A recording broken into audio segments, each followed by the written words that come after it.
दिगम्बरम् नानारत्नविभूषितमिदमदा मोदङ्कितं चन्दनम् जाति चम्पकबिल्वपत्रम् पुष्पं च धूपं तथा दीपं देवदयानि पशुपते यद्कल्पितां गिरियताम् सौवर्णेन वरत्नखण्डरचिते पात्रे गीतं पायसम्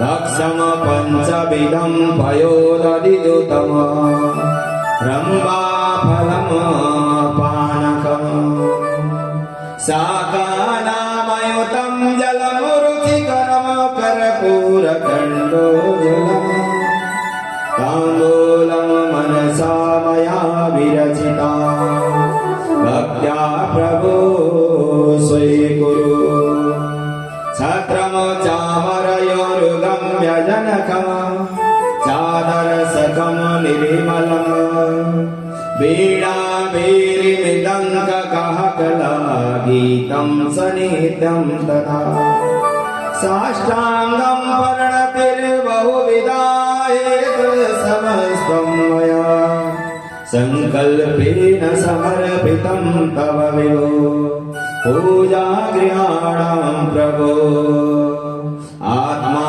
त्वं गिरिजामती सहचरा प्राणा शरीरं गृहम् पूजा ते विषयो भोगरचना निद्रा समाधि स्थितिः संसार पदयो प्रदक्षिणमिति स्तोत्राणि सर्वा गिरो यद यद कर्म करोमि तदमखिलं शम्भो तवाराधनम्।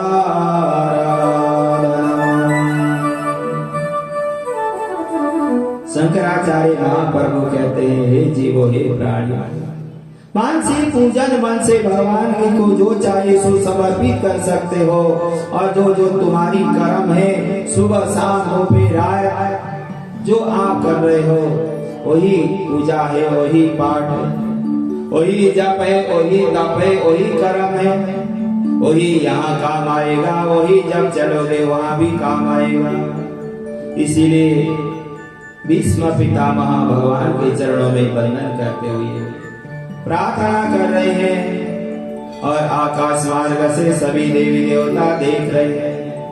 देखो भीष्म पितामह का कितना सौभाग्य है, जब जिनका प्राणांत होने वाला है भगवान श्री हरि जिनके सामने खड़े हैं, ऐसा सौभाग्य किसे मिल सकता है? केवल भगवान भक्तों को ही ये सौभाग्य मिलता है। जब ये लीला को देख रहे हैं देवी देवता, दुमदुमियां बजने लगी, अनेक वाद्य वादन धराधाम में चारों तरफ आनंद मग्न होने लगा। आकाश मार्ग से बीमारों से फूलों की वर्षा होने लगी। सभी आनंद मग्न होकर यह लीला कर रहे हैं और तुरंत भगवान श्री हरि के अनन्य भक्त भीष्म पितामह कहने लगे, हे प्रभु, अब मैं ऐसे अच्छा समय मेरे जीवन में आने वाला नहीं है और इसीलिए मैं यहाँ से जाना ही चाहता हूँ। तो प्रार्थना करते हुए कहने लगे, हे प्रभु, जब मेरा ये प्राण निकल रहा है आपके सामने और मुझे वैकुंठ धाम की ओर प्रस्ताव भेज दे। हर मानव यही चाहता है जब हमारा अंतिम समय आए प्रभु श्री हरि हमारे सामने हो और हम उनकी छवि को निहारते निहारते परम धाम की ओर प्रस्थान करें। इतना तो करना स्वामी, जब प्राण तन से निकले, स्वामी जब प्राण तन से निकले, इतना तो करना स्वामी, जब प्राण तन से निकले, इतना तो करना स्वामी, जब प्राण तन से निकले गोविंद नाम लेकर जब प्राण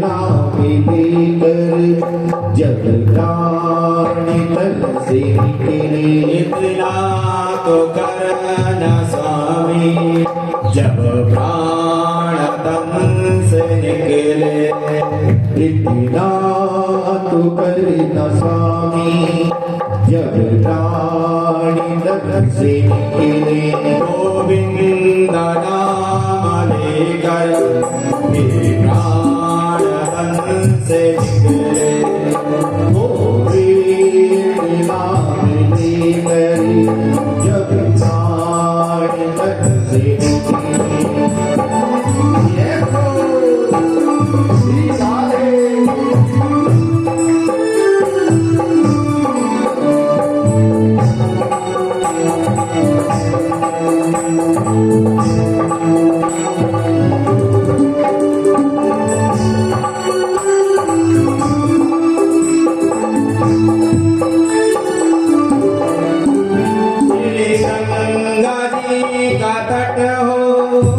यमुना का बंसी बट हो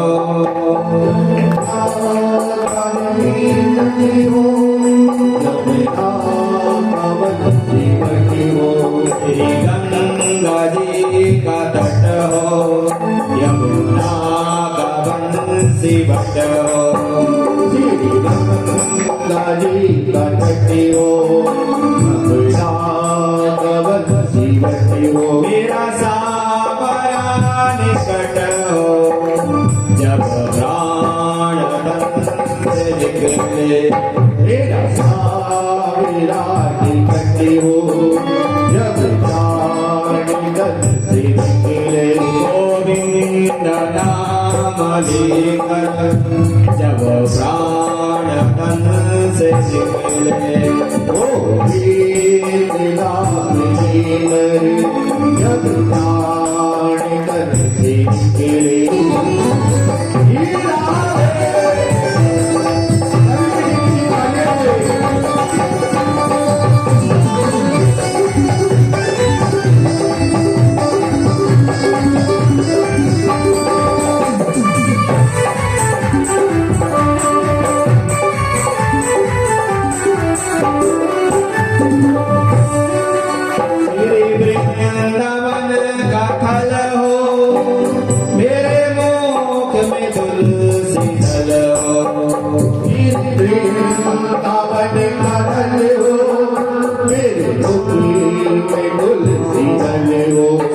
वृंदावन का तल हो मेरे भोग में तुलसी तल हो वृंदावन का तल हो मेरे भोग में तुलसी तल हो श्री विष्णु चरणों का जल हो जब प्राण तल से निकले विष्णु जी का जल हो जब प्राण तन से निकले गोविंद नाम लेकर जब प्राण तन से निकले गोविंद नाम लेकर जब प्राण तन से निकले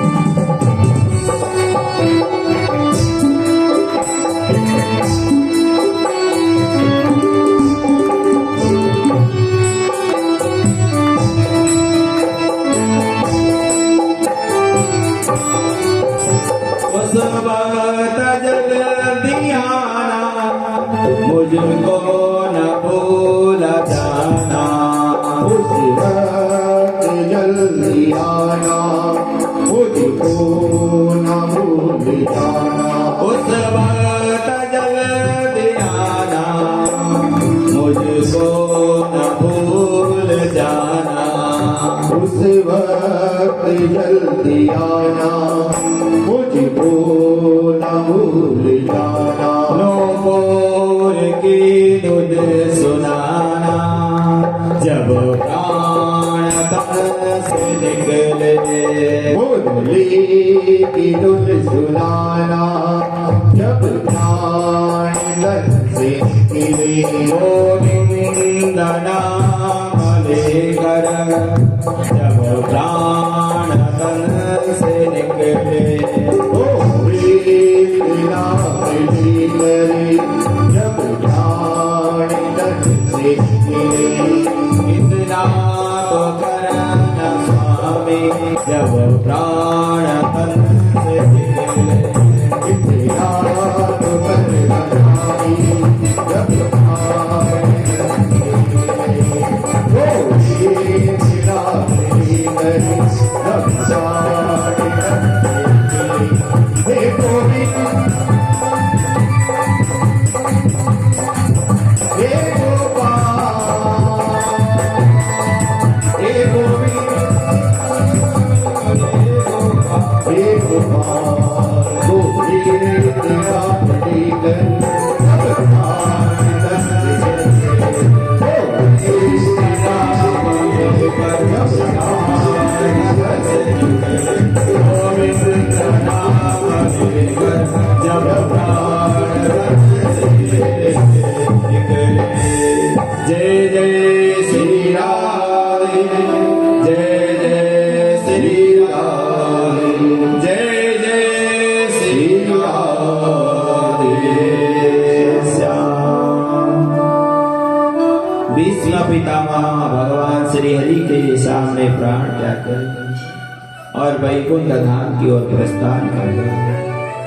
पांडवों ने भी मन में विचार किया कि ये संपूर्ण राज्य आगे चलने लगा।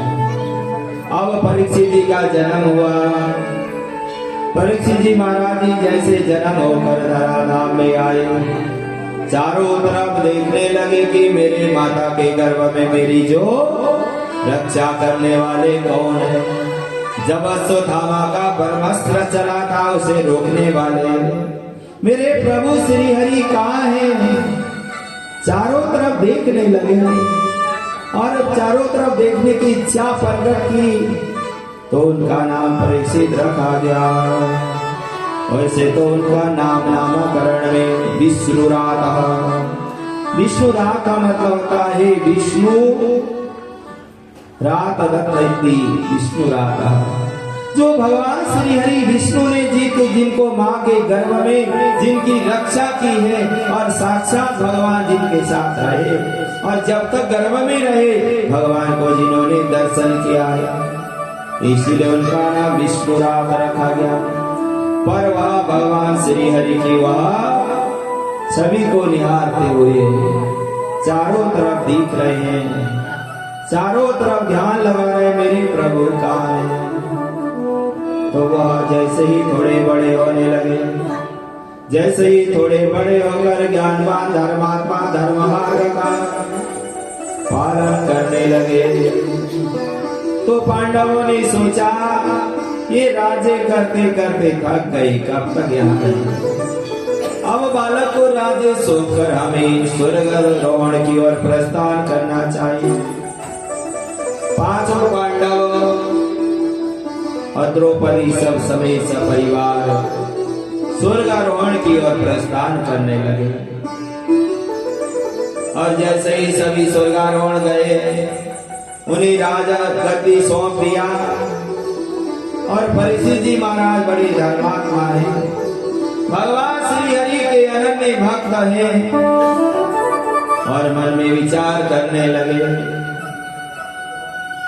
जो असली राजा होता है उसका धर्म होता है अनेक प्रदेशों में जाए देखे मेरी प्रजा सुखी है या दुखी, वहां धन धान्य से परिपूर्ण है या कोई कष्ट, वो कोई राजा नहीं है।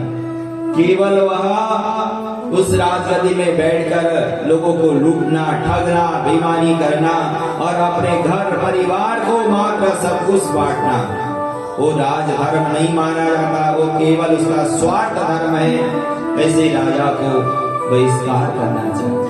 राजा का धर्म है अपने राज्य की सारी सीमाओं में देखो और अपनी जनता का ध्यान रखो। ऐसे राजा का होना जरूरी है। प्राचीन काल से जो भी धर्मात्मा राजा हुए हैं अपने राज्य में चारों तरफ भ्रमण करते हैं, देखते हैं कहाँ क्या हो रहा है, क्या शुभ है क्या अशुभ है, क्या अच्छा हो रहा क्या बुरा है, सारी चीज की निगरानी रखनी चाहिए।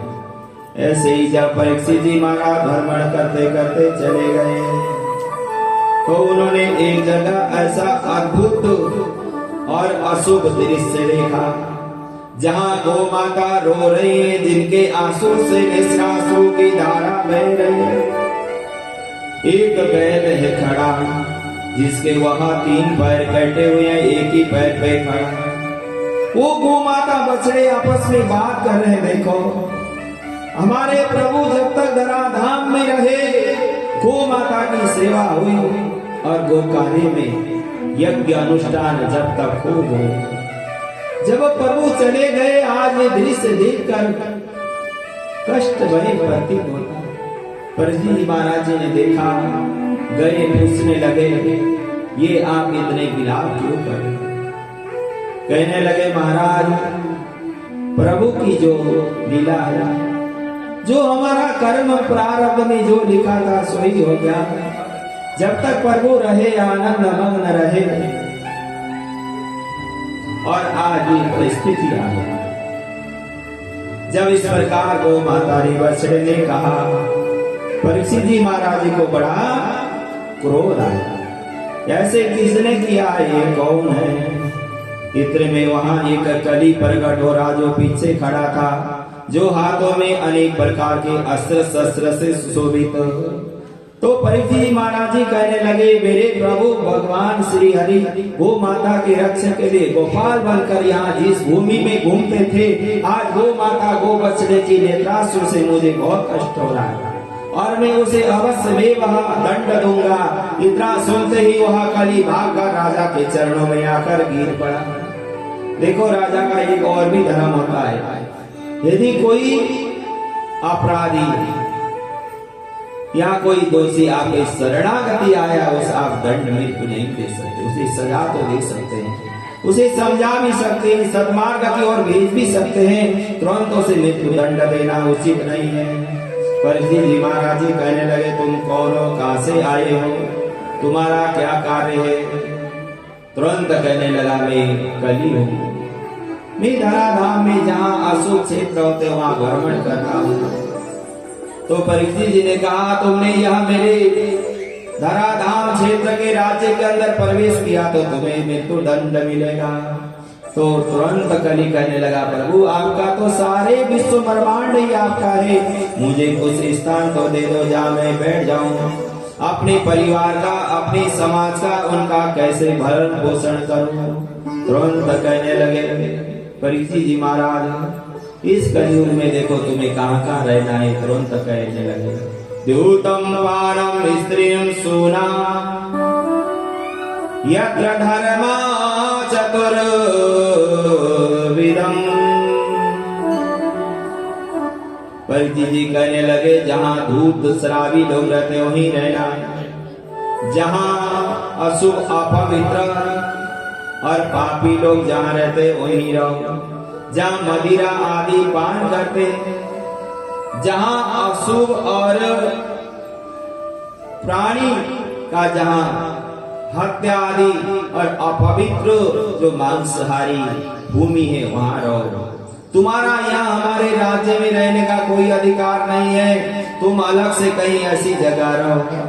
तुरंत कली कहने लगा, हे प्रभु आपने मुझे सारे खराब चीज दे दिया, पर मैं राजा के सामने कोई एक को तो अच्छी चीज मांग लो जो मुझे मिल जाए, तो मेरे परिवार, मेरे रिश्तेदार, मेरा कोई सम्माननीय आदमी आएगा, मैं ऐसी जगह में कैसे रख पाऊंगा। महाराज आप मुझे एक चीज अच्छी दीजिए। तो कहने लगे, क्या चाहता है? बस केवल स्वर्ण में वास, और परीक्षित जी महाराज जी ने भी सोचा सारी चीज बुरी मान ली तो एक इसकी अच्छी चीज भी इसे दे देना चाहिए जिसे यह शांति से बैठ जाए। तुरंत जब इस प्रकार वह कहा तो मान गया और उसके बाद परीक्षित जी महाराज जी कहने लगे ठीक है और अपने राज्य की ओर आगे चले जा रहे हैं। और एक वह कली में जैसे ही वह स्वर्ण में कली का वास हो गया जब वह युद्ध में उनके दादा परदादा आदियों ने जरासंध का जो महायुद्ध में मुकुट छीनकर लाए थे वो बहुत ही सुंदर चमचमाट था। अब एक दिन वह जंगल की ओर जा रहे थे तो मन में विचार किया कि वह मुकुट धारण करके जाऊं राजा। जैसे गए तो जंगल में चारों तरफ भ्रमण करते करते चले जा रहे हैं तो जब वह मुकुट का धारण किया बुद्धि कुछ खराब सी हो गई। जंगल में पहुंच गए। घनघोर जंगल में ना कहीं जल है कहीं मकान नहीं है कोई ना आश्रम है पर बहुत दूर जाने के बाद एक छोटा सा आश्रम दिखाई पड़ा जहां कौशिक मुनि का। और जैसे ही वहां पहुंचे तो वह महात्मा श्री तप मग्न है। राजा आ रहा है कोई आ रहा हो जो संत महात्मा तपस्वी होते हैं वह किसी का कोई प्रभाव नहीं पता ही नहीं अपने ध्यान में। तो तुरंत राजा ने विचार किया कि देखो मैं इतना बड़ा राजा और प्यास से भूख से व्याकुल होकर यहाँ आया और मुझे देखकर ये महात्मा आंख बंद करके बैठ।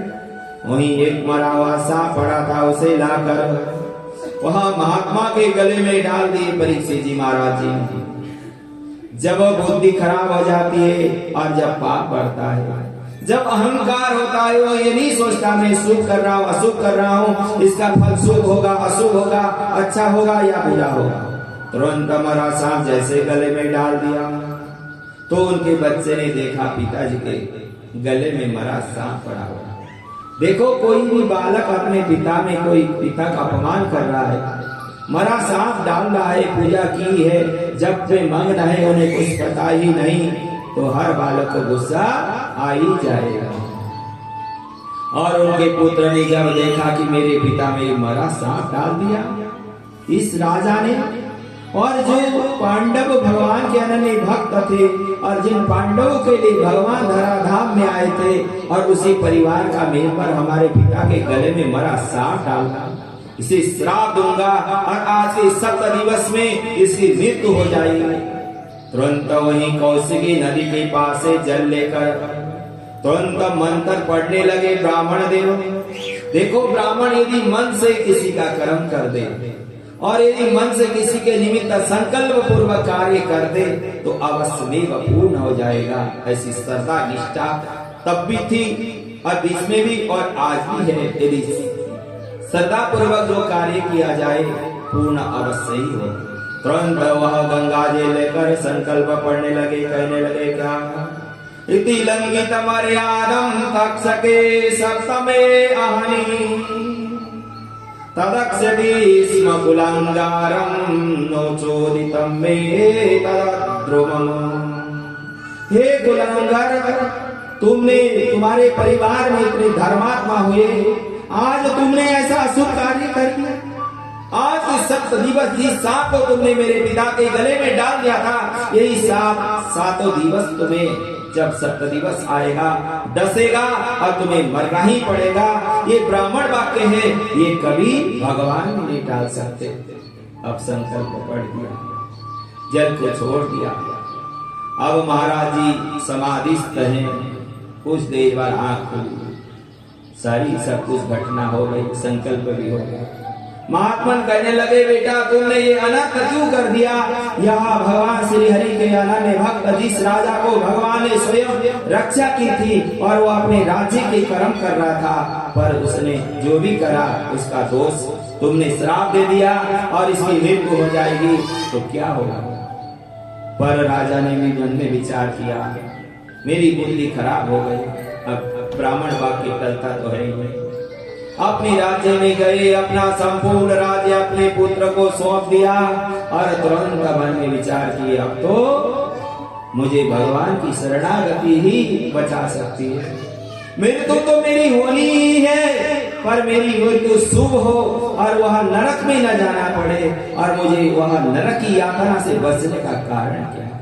देखो, हर मानव जो संसार में आया है, कोई यहाँ पट्टा लिखा के नहीं आया, सदा सर्वदा यही बना रहेगा। 7 ही दिन में हर मानव का जन्म होता है, और 7 ही दिन के अंदर हर मानव को जाना भी पड़ता है, और जाएंगे भी, और जाना सुनिश्चित है ही है, इसे कोई टाल नहीं सकता। परीक्षित जी महाराज जी तुरंत गए अपने राज्य में, अपना जो भी राज्य अपने पुत्र आदि को बांट दिया, तुरंत गंगा किनारे गए। देखो, जो बुद्धिमान लोग होते हैं बात को बढ़ाते नहीं, लड़ाई झगड़े क्यों नहीं लेते। राजा थे, चाहे तो दोनों को जेल में डाल दे सकते थे, सजा भी दिला सकते थे, जो चाहे सो कर भी सकते थे, पर अपनी गलती थी कि मैंने ये गलत करा, मेरी बुद्धि खराब हो गई, अब मुझे ही क्षमा याचना करना चाहिए, मरना तो है ही, अब मुझे इसकी आत्मा की कल्याण के लिए क्या करना चाहिए। राज्य पुत्र को सौंपकर गंगा किनारे जाकर बैठ गए, और गंगा किनारे बैठकर ध्यान लगाने लगे, प्रभु मेरी यहाँ मृत्यु को अशुभ न हो, शुभ हो, उसमें क्या होगा। प्रभु आप ही इस कार्य को सफल कर सकते हो, और संसार का कोई प्राणी नहीं कर सकता। तुरंत गंगा किनारे जाकर बैठ गए। जैसे सभी को पता चला परीक्षित को श्राप लग गया है, 7 दिवस उनकी मृत्यु होनी है। सभी बड़े बड़े महात्मा संत ऋषि मुनि तपस्वी भागे भागे वहीं आए। वहां कौन कौन ऋषि मुनि आए हैं? अत्र वसिष्ठ च मनस्य सरला नैविष्टया भीर्गो रंगिरास्य पराशरो गादिसुतो अथ राम उठत्य इंद्र पल्लव्याववाहो। जितने भी धराधाम में ऋषि मुनि सब भागे भागे आए। वहां पराशर जी भी आए, वेद व्यास जी महाराज जी भी आए। देखो, सभी आए हैं, सभी बैठे हुए हैं। अब सभी के सामने परीक्षित जी ने प्रश्न किया है। क्या प्रश्न किया? कहने लगे, महात्मा ने ये बताइए, म्रियमाणस्य किम कर्तव्यम, म्रियमाणस्य किम कर्तव्यम। जिसकी मृत्यु होनी है, जो मरने वाला है, उसे क्या करना चाहिए। बड़े बड़े महात्मा सोच में मग्न हो गए, बता ही नहीं पा रहे। जो हजारों साल बड़े बड़े बुजुर्ग महात्मा हैं, पर सब सोचने लगे, किसी के पास उत्तर ही नहीं है। और देखो, कोई जरूरी थोड़ी ना है सारे वृद्ध या जो बूढ़े ही सब ज्ञानवान है, कोई बालक भी ज्ञानवान हो सकता है। सभी देख रहे हैं अब क्या होगा, सब चारों तरफ शोक मना है, अब क्या होने वाला। इतने में देखो क्या हो रहा है। इतने में सामने से कौन आ रहा है? श्री सुखदेव जी महाराज। जैसे सुखदेव जी महाराज आए, कहते हैं कि वेद व्यास जी महाराज पिताजी और पराशर जी दादाजी, वशिष्ठ आदि सभी ऋषि मुनि उनके लिए आसन लगा है। बड़े बड़े ऋषि महात्मा तो अपने जटाओं से उनकी रास्ते की सफाई कर रहे हैं। जो केवल 16 वर्ष हैं और छोटे हैं, न तो कोई वस्त्र धारण किए हुए हैं, न कोई मोह माया की वह ग्रंथि से बने हुए हैं। कैसे लग रहे हैं? श्री सुखदेव जी महाराज सामने से प्रकट होकर आ रहे हैं, उनकी छठा का ध्यान करते हैं। तत्र भगवत भगवान व्यास पुत्रो यदक्षया गाम माटमालो अनक्ष्य अलक्षलिंगो निजलावतुष्टो विरतस्य बालैरवधूतवेशा। जैसे ही आए सामने तो सभी प्रार्थना करने लगे। जो अलक्षलिंग है, जिन्हें यहाँ यही नहीं पता कि यह स्त्री है या पुरुष है, जिन्हें यही नहीं पता मैंने वस्त्र धारण किए या नहीं, जिन्हें ये नहीं पता मेरे सामने कौन बैठा हुआ कौन नहीं बैठा हुआ, जिन्हें ये नहीं पता मेरा कौन अपमान कर रहा है, कौन मेरा सम्मान कर रहा है, कौन मेरी हंसी मजाक कर रहा है और कौन मेरी आरती कर रहा है। ऐसे श्री सुखदेव जी महाराज जी सामने आ गए। और जैसे ही सुखदेव जी महाराज जी सामने आए, परीक्षित जी महाराज जी ने जल गंगा जल लेकर उनकी चरण धोए और उन्हें आसन दिए और तुरंत प्रार्थना पूर्वक कहने लगे, हे प्रभु, हे परम पिता परमेश्वर, सप्तम दिवस मेरी मृत्यु सुनिश्चित हो गई। अब आप इसे बचने का और मोक्ष का साधन बताइए, जो इस श्राप से मैं मुक्त हो जाऊं और मुझे बार बार जन्म मरण का ये सिलसिला से शांति मिले।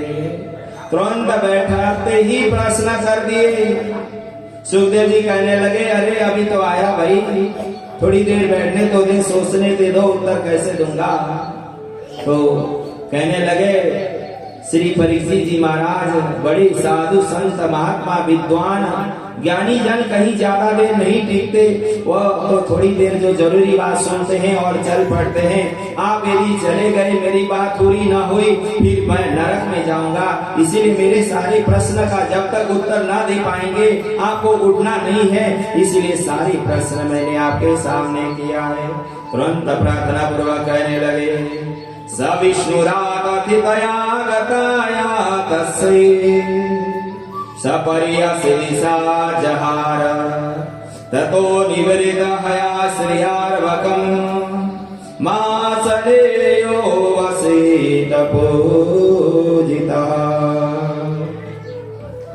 हे प्रभु, मेरी यह जो पाप मेरे जीवन में हुआ है, इसके लिए मैं क्या करूं?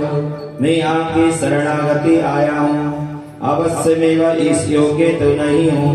मैंने महात्मा का अपमान किया, फिर भी मुझे अवश्य अपना लेना। चरणों में प्रार्थना करते हुए कहने लगे, इस योग्य हम कहाँ हैं, गुरुवर तो मेरी जाए।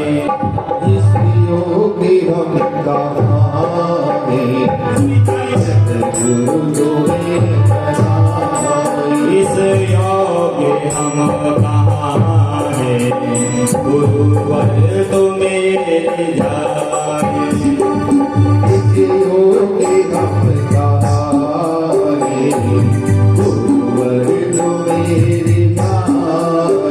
फिर भी मना रहे हैं, शायद अब मान जाए। इसलिए बना रही है, शायद आप मान जाए। फिर भी मना रहे हैं, शायद तो मान जाए। इसलिए तो बना रही है, शायद वो मान जाए। श्री राधे, सभी ताली बजा। सभी मीठी मीठी तालियों से बोले सतगुरु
का बस एक ही चलन है। जग में जहाँ मिलेगा दिल में एक झलक है। जग में जहाँ मिलेगा बस एक ही चलन है। दिल में जहाँ मिलेगा बस एक ही झलक है। एक दूसरे के सुख से खुद को बड़ी जलन है। एक दूसरे की सुख से खुद को बड़ी जलन है।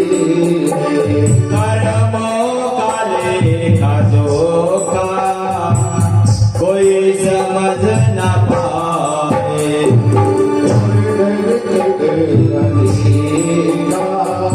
कोई समझ न पाए।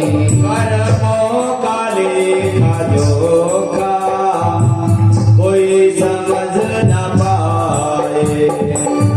मोर पाली करूँगा कोई समझ न पाए। इस योगे हम कहाए गुरुवर तुम मेरी जान। योगी गम गाए गुरुवर तुम्हें गाए।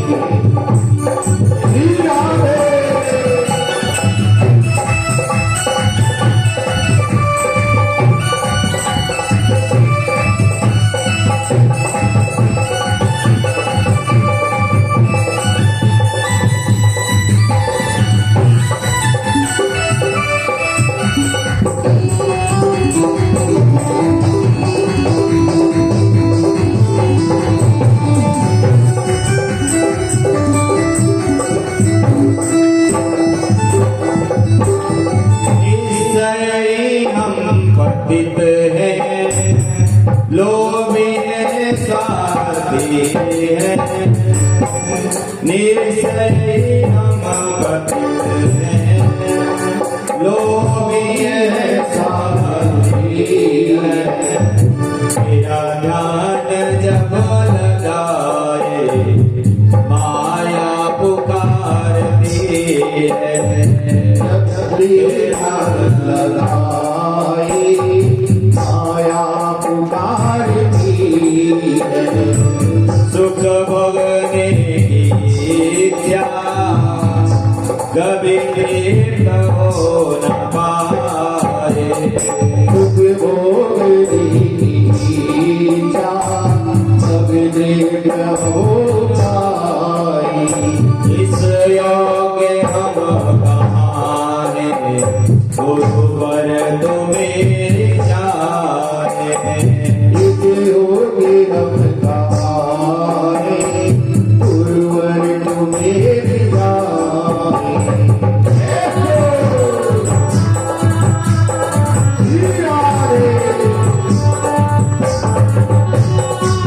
सभी की तालियों से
परीक्षित जी महाराज भगवान श्री के गुरुदेव के चरणों में पहुंच चुके हैं और गुरुदेव भगवान किस प्रकार अपने शिष्यों का उद्धार करेंगे उन लीलाओं का श्रवण कल ठीक 3:30 बजे प्रारंभ। समय में आए समय में जाए, जो भक्त कोई भी न जाए आरती के बाद बसा लेकर ही जाए। और सभी आचार्य श्री माधव प्रसाद पांडे जी आरती का कार्यक्रम प्रारंभ करें।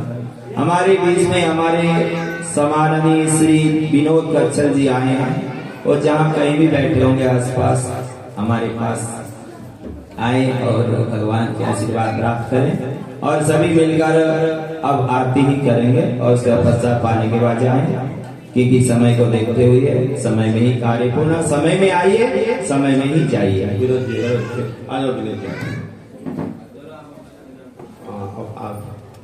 आज के जो यजमान है, आज का ये यजमान जो सूत्रधार है हमारे राजीव बाबू और उनकी धर्मपत्नी, उनके भाई, जो भी उनके परिवार से संबंधित व्यक्ति हैं वो लोग आ जाए। विनोद जी भी आ गए और आप भी प्रणाम करें। उसके बाद सभी लोग बारी बारी से आरती करें। 2 आरतियां हैं, एक इधर वाले एक इधर वाले, बड़े प्रेम से आरती करना।